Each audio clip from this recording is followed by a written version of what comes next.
সাৱধান মহানগৰবাসী নিশা শুই থাকোঁতেই ঘটিব পাৰে এনে ঘটনা।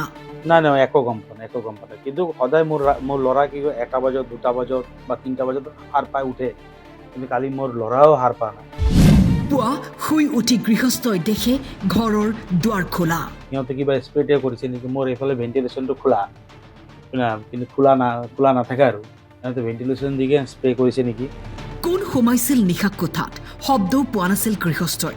লালকাল টোপনিত সন্দেহ হৈছে ভেণ্টিলেশ্যনৰে কোনোবাই স্প্ৰে মাৰিছিল নেকি। মহানগৰীৰ মালিগাঁৱৰ ৰেষ্ট কেম্পত এঘৰ পৰিয়ালৰ লগত যি ঘটিল সেই ঘটনাৰ পৰা সকলো সাৱধান হোৱা দৰকাৰ। সিহঁতে কিবা স্প্ৰে কৰিছে নেকি, মোৰ এইফালে ভেণ্টিলেশ্যনটো খোলা কিন্তু খোলা নাথাকে আৰু সিহঁতে ভেণ্টিলেশ্যন দিকে স্প্ৰে কৰিছে নেকি। তাৰপিছত এইফালে দিকে সোমাইছে চাগে। দৰ্জা দি সোমাইছে? নাই দৰ্জা দিকে সোমা নাই। মোৰ মানে কিচেন ৰুমটো মানে বনাম বুলি ভাবি আছো, মানে অলপমান পইচাটো টানি বুলি মানে হাফ ৱাল আছে, হাফ অলপমান টিনা আছে। টিনা থাকিলে এইটো বান্ধা আছে কিন্তু এইবিলাক বান্ধা চান্ধা চব খোলা আজি চাওঁ মানে সিহঁতে এইটো খুলি ডাউট আছে মানে কি মোৰ মিছেছৰ নামত এটা সৰু সুৰাকে টেণ্ট হাউচ খুলিম বুলি ভাবিছো। অলপ বস্তু কিনি আছো টেণ্ট হাউচৰ, অলপমান চকীকেইটা কিনিছো আজি 1-1.5 বছৰমান হ'ল।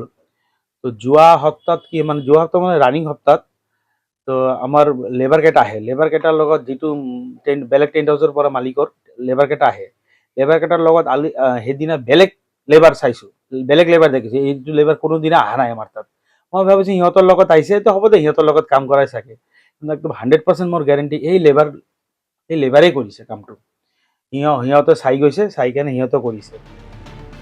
চুৰে কেইটামান সময়ৰ ভিতৰতেই নগদ ধন 50,000 টকা, সোণৰ অলংকাৰ আনুমানিক 7 লক্ষাধিক টকাৰ সামগ্ৰী লুটি নিয়ে।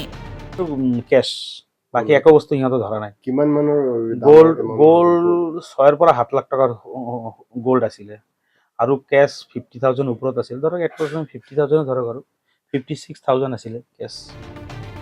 ঘটনা সংক্ৰান্তত জালুকবাৰী আৰক্ষী থানাত এজাহাৰ দাখিল কৰে পৰিয়ালটোৱে।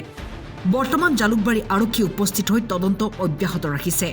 একো গম পোৱা নাই, স্প্ৰে মাৰিছে পুৰা মাথাটো কৰিছে, এইখিনি দি দিনৰ সেইখিনি দি পুৰা সোমাইছে। কি লৈ গৈছে? 6 লাখ টকাৰ মতে সোণে আছিলে, চব সোণ লৈ গৈছে। সোণ লৈ গ'ল, কেছ লৈ গৈছে 50,000 টকা। আৰু এনে মোৰ হাজবেণ্ডৰ মানি বেগত আছিলে 6,000 বা 7,000 টকা, সেইকেইটাও লৈ গৈছে। আৰু এনে মোৰ পাৰ্চত টুকটাক 100 rupees 200 rupees সেইকেইটাও লৈ গৈছে। একো ৰাখা নাই। মোৰ পকেটত 450 আছিলে, সেইটোও নাই। একো ৰাখা নাই, সব হেক কৰি গৈছে। আৰু মই সৰু বস্তু বেলেগ সৰু বেগত ৰাখিছিলো, সেইকেইটাও মানে 3-4টা বেগ চাৰ্চ কৰিছে। কিবা ডাউট আছে নেকি? ডাউট আছে মানে কি, মোৰ মিছেছৰ নামত এটা সৰু টেণ্ট হাউচৰ লেবাৰ কেইটা আহে ন, মোৰ সেইকেইটাৰ ওপৰত ডাউট। সেইকেইটা একদম 100% গেৰেণ্টি, সেইকেইটাই লৈছে। পুলিচে যদি পাৰে চব কাম কৰিব পাৰে, পুলিচে যদি অলপমান সহায় কৰে, আজিৰ ভিতৰত লেবাৰ কেইটা ধৰিলে চব ওলাই যাব। গুৱাহাটীৰ পৰা ৰঞ্জন হাজৰিকাৰ ৰিপৰ্ট, টাইম 8।